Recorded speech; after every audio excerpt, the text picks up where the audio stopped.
来讲，土豆鸟主要是分布伫咧欧亚大陆甲北非。逐冬的11月到甲过当年的2月，会飞来到咱台湾过冬。野土豆鸟这名毋是乌白叫的，因为因上爱捡伫咧森林的土豆田来找食，也今年就占8成以上。头壳顶乌毛翘翘，脚只有土色暗青色，身躯30公分长。伊是台湾当季接看的豆鸟，定定规定休伫森林顶地农田，家伫土豆园找食，叫土豆鸟。今年经过林保署甲森林馆野鸟学会做普查，记录全国差不多有14652只来台过冬。总共记录到14652只，其中以云林12351只为最多。依旧是小便痕数量分布最多的区域，显示小便痕对于栖地的忠诚度。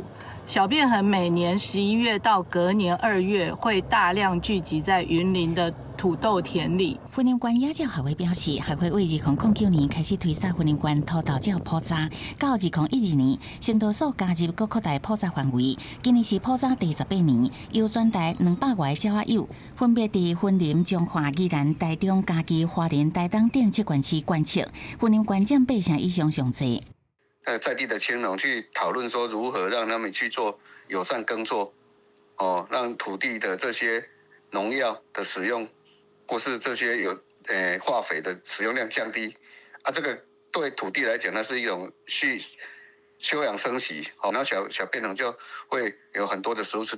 森林馆野鸟学会表示，土豆鸟会经离人丁较远的所在，而且较叶贴的田去找食。虽然今年全国记录到的数量比去年减少1000多只，不过是属有合理的误差范围，也会继续推广友善耕作，维护土豆鸟的生态。公视新闻采访报道。